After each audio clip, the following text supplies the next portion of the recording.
자, 예수를 믿는 사람들은 고민 중에 하나가 어떻게 하면 예배를 잘 드릴까 하는 이런 고민들을 한 번쯤은 다 해본 줄 압니다. 왜냐하면 이 예배라는 속에 우리의 삶의 모든 것이 다 들어있기 때문입니다. 할렐루야. 여러분, 이 사실을 알고 여러분 예배해야 됩니다. 어떤 분들은 그런 얘기합니다. 하나님을 만나려고 해도 안 만나지고 하나님의 음성을 들으려고 해도 들려지지도 않고, 그러다 보니까 자꾸 다른 데를 가더라고요. 기도원을 찾아다니고 어디 가면 용하다는 기도하시는 분 있다고 찾아가고. 그런데 진짜 중요한 하나님과의 만남은 예배이라는 것을 여러분 믿으시기를 바랍니다. 예배 한 번만 잘 드리면 일주일의 삶에 하나님의 능력과 은혜로 살아갑니다. 할렐루야. 근데 이걸 경험해 보지 못하면 그 맛을 모르는 거예요. 그래서 우리가 예배를 드릴 때 하나님을 예배하는 이 마음을 최대한으로 그 감각을 올려서 하나님 앞에 예배를 드리려고 노력해야 됩니다. 이제 젊은이들 사회 갈 때는 제가 그런 말 했어요. 텐션을 올려야 된다. 막 이런 얘기 많이 했거든요. 예배의 텐션을 올려야 된다. 그러니까 예배에 대한 마음을 최대한 끌어올려서 하나님 앞에 예배 드리면 들립니다. 찬양 부를 때도 들리고요. 기도할 때도 들리고요. 묵상할 때도 하나님이 내게 뭘 말씀하시는지 들립니다. 또 말씀을 통해서도 다른 사람은 유독 안 들리는데 내게만 마치 목사님이 내 면전 앞에 와가지고 계속 얘기하듯이 그렇게 들립니다. 예배에 대한 마음을, 갈급한 마음을 가지고 하나님 앞에 나아가면 그런 거예요. 그래서 우리는 하나님 앞에 드리는 이 예배의 마음을 회복해야 되는 거예요. 오늘 드린 예배가 또 다음에 드릴 때 식상하다 이게 아니라 또 하나님께서 내게 어떤 은혜와 어떤 음성을 주실까라는 이런 간절한 마음으로 예배를 드리게 되면 갈급한 심령 가운데 하나님이 채워주십니다. 할렐루야.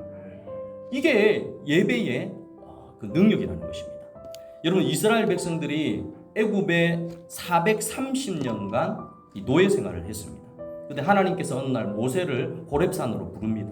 이유는 무엇이냐면 애굽에 종되어 있던 이스라엘 백성들을 불쌍히 여겨주셔가지고 내가 내 백성을 이제 구원하겠다라고 결정을 하였습니다.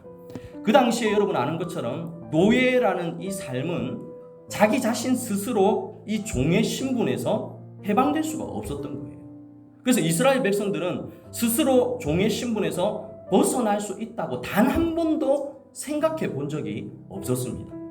이런 상황 속에서 하나님께서는 하나님 스스로 자기 백성을 구원하기로 계획하시고 하나님은 모세를 불러가지고 이 모세에게 애굽 왕 바로 왕에게 가서 이 말을 전해라 라는 말이 출애굽기 3장 18절에 나오는데 이 말씀이 참 중요합니다. 출애굽기 3장 18절에 뭐라고 기록되어 있냐면 모세에게 하나님이 바로 왕에게 이 말을 전해라 하고 했는데 출애굽기 3장 18절 제가 읽어드리겠습니다. 너는 그들의 장로들과 함께 애굽 왕에게 이르기를 히브리 사람의 하나님 여호와께서 우리에게 임하셨은즉 우리가 우리 하나님 여호와께 제사를 드리려 하오니 사흘길쯤 광야로 가도록 허락하소서 하라. 자, 오늘 이 본문에 보면 하나님이 애굽의 종된 백성들을 구원하는 이유를 우리가 말씀을 통해서 보게 됩니다. 애굽의 종된 이스라엘 백성들을 구원하려는 목적은 우리 하나님께서 우리를 통해서 무엇을 드리려 한다고요? 제사를 드리려 한다고 분명히 기록하고 있고 우리가 하나님께 제사를 드리려 하오니 바로 왕 우리를 보내주시오 라고 얘기를 하고 있는 것입니다. 제사는요 복잡하게 생각하지 말고 제사는 오늘날 뭘까요? 예배입니다. 하나님이 여러분들을 죄악 가운데 살고 있는 여러분들을 예수 믿게 하고 하나님을 알게 하고 신앙을 가지게 하고 믿음을 가지게 한 첫 번째 이유는 예배자입니다. 그래서 하나님 앞에 예배할 때 모든 인생의 문제가 해결된다는 것을 가르쳐주고 있는 것입니다. 여러분, 바울과 실라가 감옥에 갇혀서 하나님을 찬송했다. 성경에 나오죠. 찬송했다는 것은 예배했다는 것입니다. 하나님을 전심으로 뜨겁게 예배하니까 하늘문이 열리고 옥문이 열리더라고요. 이게 하나님의 말씀의 원리입니다. 하늘문이 열리면 인생에 닫혀있는 문이 열립니다. 할렐루야. 이게 바로 하나님의 법이라는 거예요. 여러분들이 전심으로 뜨겁게 하나님을 예배하는 그 예배를 통해서 여러분 인생의 문제를 해결해 주시겠다니까요. 여러분 이 해답을 오늘 예배 드리시는 우리 성도님들이 기억할 수 있기를 간절히 바랍니다. 예수님을 왜 믿는가 한번 생각해 보십시오. 우리는 영원히 지옥 형벌을 받아서 끝날 인생이었지만 누군가를 통해서 내가 예수 믿고 신앙 가운데 살아가게 만들어 주신 것은 나를 통해서 하나님이 예배받기를 원하시기 때문입니다. 이 하나님의 창조의 목적을 여러분들이 기억할 수 있기를 바랍니다. 예배는 무엇인가? 이 성경에 보면요, 예배에 대한 여러 가지 이 뜻을 얘기합니다. 예배는요, 엎드려서 경의를 표하다. 그리고 예물을 바치면서 경배하다. 그리고 이걸 영어로는요, 여러분 설교 말씀을 통해서 많이 들어보셨을 거예요. worship이라고 합니다. wor는 가치, ship은 신분. 그러니 신분에 합당한 가치를 그분께 올려드리는 게 예배입니다. 창조주 하나님에 대한 신분을, 합당한 그 신분을 최상의 경의와 존경과 영광의 가치를 우리가 마음으로 입술로 올려드리는 것입니다.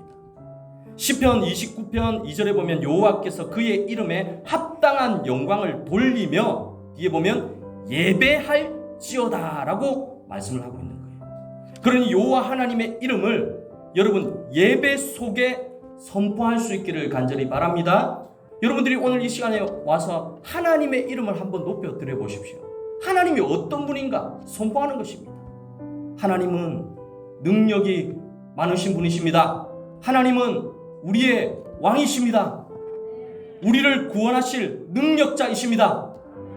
이렇게 우리가 하나님 앞에 우리의 입술로 영광을 올려드리는 이것이 예배자의 모습이라는 거예요. 여러분 예배를 드릴 때, 기도를 할 때 한번 인정해 보십시오. 여러분들의 삶에 어렵고 힘든 일을 하나님 앞에 고백하기 이전에 하나님의 그 존재를 선포하는 거예요. 주님은 지금 살아 계십니다. 내 삶을 인도하고 계십니다. 주님은 나를 사랑하십니다. 나의 모든 고통과 아픔을 다 알고 계십니다. 주님을 선포할 때 하나님이 영광을 받으시는 거예요. 예배는 하나님의 영광을 나타내는 것입니다. 예배는 우리를 자랑하는 것이 아니라, 예배는 우리의 아픔을 쏟아내는 것이 아니라 첫 번째는 하나님 앞에 영광을 올려드리는 것입니다. 하나님이 크신 영광, 존귀와 영광을 받으시면 하나님께서 그 마음이 벅찬 마음을 가지고 하나님이 가지고 있는 은혜와 은사와 능력을 성도들에게 부어주시는 겁니다. 할렐루야. 그러니 예배가 얼마나 중요한지를 오늘 우리 성도님들이 기억할 수 있기를 바랍니다. 구원받은 성도에게 최대의 관심은요, 예배입니다. 예배. 뜨거운 예배자가 되어야 됩니다. 전심으로 마음과 뜻과 정성을 다하여 예배해야 되고요, 우리의 자녀들에게 이것을 가르쳐 주어야 됩니다. 창조주 하나님이 하나님을 끊임없이 인정하는 것입니다. 그분의 은혜를 인정하는 것입니다. 우리의 삶 가운데 역사하는 하나님을 인정하고 살아갈 때 하나님의 시선이 머무는 예배자가 될 수가 있는 것입니다. 여러분 우리가 드리는 이 예배, 이 순간에만 하나님이 임재하는 거 아닙니다. 하나님의 임재를 경험하면 여러분들의 삶의 모든 영역에서 하나님이 함께하는 삶을 경험하게 되는 것입니다. 우리를 만나기 위해서 예배자로 불렀습니다. 우리가 전심으로 예배하는 자가 되는 것도 사실 하나님을 만나기 위함입니다. 먼저 우리를 불러주신 하나님의 의도를 우리가 알아야 됩니다. 예배를 통해 우리를 만나기 원하시는 하나님의 그 마음을 우리가 알아야 됩니다. 오늘 읽었던 42절 말씀에 이렇게 말합니다. 이는 너희가 대대로 여호와 앞 회막문에서 늘 드릴 번제라. 내가 거기서 너희와 뭐라고 합니까? 만나고. 내가 거기서 너희와 만나고. 43절에도 말하고 있습니다. 43절에도 내가 거기서 이스라엘 자손을 뭐 한다고요? 만나리니. 여기 말하고 있는 거기서, 그 거기가 어디입니까? 회막, 성막. 오늘날 말하면 어디입니까? 예배 자리. 하나님께서 우리를 만나기 위해서 장소를 허락했다는 것입니다. 여러분, 반복적으로 나오잖아요. 내가 거기서 너희를 만나고 내가 거기서 이스라엘 자손을 만나리니, 바로 주님의 회막, 성막, 오늘날 말하면 교회에서 만나 주겠다라고 약속하고 있는 것입니다. 여러분들이 이 사실을 알고 예배하면 우리는 예배를 소홀하게 드릴 수가 없습니다.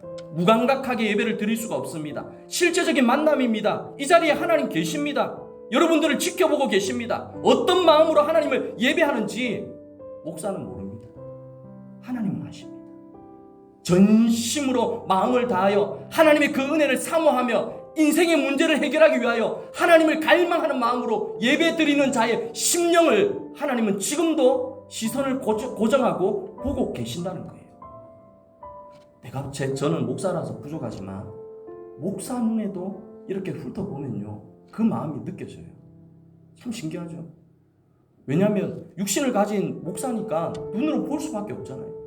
뜨겁게 전심으로 예배하는 자는 제가 거기 가서 뭔가 먹여주고 싶은 마음이 막 불일 듯이 일어나는 게 사람의 마음이지만 하나님도 똑같습니다. 갈망하는 마음으로 주님이 만나주시겠다는 그 심령의 그 마음을 가지고 와서 예배 드릴 때 하늘문이 열리면 우리 인생의 옥문도 열린다는 이 사실을 여러분들 꼭 기억할 수 있기를 바랍니다. 오늘 본문을 보면요, 42절에 보면 이렇게 말합니다. 42절에 이는 너희가 대대로 여호와 앞 회막문에서 늘 드릴 번제라. 내가 거기서 너희와 만나고, 그 다음 뭐라고 합니까? 내게 말하리라. 내게 말하리라. 만나고 끝나는 것이 아니라 하나님의 마음을 알게 해 주시겠다라고 내게 말하리라 말씀하고 있는 것입니다. 출애굽기 25장 22절에도 그렇게 말합니다. 거기서, 참 이 단어가 많더라고요. 거기서 내가 너를 만나고 속죄소 위 곧 증거계 위에 있는 두 그룹 사이에서 내가 이스라엘 자손을 위하여 내게 명령할 모든 일을 내게 이르리라. 할렐루야. 하나님께서 자기 자신의 생각과 마음을 가르쳐 주신다는 것입니다. 이스라엘 백성들에게 이것이 너무나 중요합니다. 우리가 하나님의 자녀로 이 땅을 살아갈 때 하나님께 영광 올려드리는 복된 삶을 살아가는 방법과 어떻게 해야 될지를 모를 때 하나님은 우리에게 말씀하여 주십니다. 디모데후서 3장 16절, 여러분 아는 말씀, 교훈과 책망과 바르게 함과 의로 교육하는 하나님의 귀한 말씀을 통해 우리에게 권면해 주는 것입니다. 예수 그리스도의 그 말씀으로 인도함을 받는 거예요. 하나님의 예배하는 자가 하나님을 온전한 예배자가 되어야 하나님의 뜻과 마음대로 살아갈 수가 있는 것입니다. 하나님의 자녀로 살아가는 것은 다른 방법이 없습니다. 예배자로 설 때 하나님의 자녀로 살아갈 수가 있는 것입니다. 우리 스스로 살아가기에는 오늘날 이 시대가 얼마나 힘듭니까? 예수 믿지 않는 사람들은요, 자기 힘을, 자기의 권력, 아니면 가지고 있는 재물, 여러분 예수 믿는 사람은 아닙니다. 우리는 본질적으로 세상 사람들하고 다릅니다. 우리는 세상의 어떤 방법으로 살아가는 사람이 아니라 하나님의 방법으로 살아가는 예배자임을 기억하시기 바랍니다. 하나님께서 예배를 통해서 여러분에게 직접 말씀하십니다. 예배는 하나님의 자녀가 하나님의 자녀답게 살아갈 수 있도록 하나님이 직접 가르쳐 주시는 거예요. 내가 거기서 너희와 만나고 말해 주시겠다는 것입니다. 이스라엘 백성들을 위하여 내게 명령할 모든 일을 이루겠다라고 말씀하셨어요. 신약시대 때 이후에 우리는 지금 살아가는 우리는 요한복음 14장 26절에 보면 이렇게 기록되어 있습니다. 성령 그가 너희에게 모든 것을 가르치고, 성령 그가 모든 것을 가르치고 내가 너희에게 말한 모든 것을 생각나게 하리라. 할렐루야. 하나님의 말씀이 가르쳐 준다는 것입니다. 구약 때는요, 성부 하나님이 모든 것을 말씀해 주셨어요. 신약시대 때는 예수님을 통해서 그 말씀을 해주셨어요. 오늘날은 바로 주의 성령을 통해서 하나님의 뜻을 가르쳐주는 것입니다. 성령은 뭡니까? 진리의 영. 진리의 영은 뭡니까? 바로 말씀입니다. 말씀 자체가 진리거든요. 진리는, 성령은 바로 진리의 영으로 오시는 거예요. 그러니 오늘 이 시간에 하나님의 말씀이 선포되는 이 자리는 성령이 말씀하고 계시는 자리인 거예요. 물론 설교자인 저도 마찬가지입니다. 하나님의 말씀을 준비하면서 저도 1차적으로 하나님의 말씀을 듣는 거예요. 아, 그렇구나. 내가 하나님의 말씀대로 이렇게 행하며 살아가야 되구나. 그리고 우리 성도님들도 마찬가지입니다. 동일한 하나님의 말씀을 통해서 성령께서 이 말씀을 통해 주시는 그 마음을 가지고 하나님 앞에 뜨거운 예배자로 살 수가 있는 것입니다. 하나님의 영은요, 하나되게 합니다. 하나님의 영은요, 사랑하게 합니다. 하나님의 영이 머무는 곳은 서로 용납하게 만드는 거예요. 여러분, 저번 주에도 신천지 맞아. 하나님의 영이 아닌 것은 깨어지게 만들고 아프게 만들고 갈등하게 만들고 파괴하고, 이게 하나님의 영이 아닙니다. 아닙니다. 하나님의 영이 충만한 성령의 임재가 있는 교회는 안아주고 밀어주고 칭찬해주고 작은 것에도 서로 기뻐하고, 눈물 나는 사람들이 있으면 어떻게 합니까? 가서 눈물 닦아주고 기도해주고. 누가 봐도 상식적으로 이런 것이 성령의 임재라고 믿는데, 우리 안에 뜨거운 예배자가 되지 못하면 악한 사탄이 우리의 마음을 흔들어 놓는 것입니다. 사랑하는 성도님들, 하나님의 성령의 마음을 알고 하나님을 뜨겁게 예배하는 자가 되기를 간절히 바랍니다. 하나님을 뜨겁게 예배하면 여러분, 자기 자신도 모르게 점점 내가 바뀌어갑니다. 생각이 바뀌고 계획이 바뀝니다. 예배를 뜨겁게 하면 내 꿈이 바뀝니다. 내 삶이 바뀝니다. 변화가 일어납니다. 다시 한번 뜨거운 예배자가 우리 성도님들 다 되기를 바랍니다. 날마다 하나님을 예배하면서 우리의 신분을 확인해야 됩니다. 예배를 통해 기도의 응답을 체험하고, 예배를 통해서 병의 치유를 경험하고, 예배를 통해서 아름답게 세워져가는 주님의 교회를 눈으로 또 귀로 듣고 경험하게 되는 것입니다. 저는 우리 성도님들도 저와 함께 하나님을 뜨겁게 예배하는 자 되어서 하나님의 영광을 드러내는 우리 성도님들 다 되기를 예수님 이름으로 축원합니다. 아멘.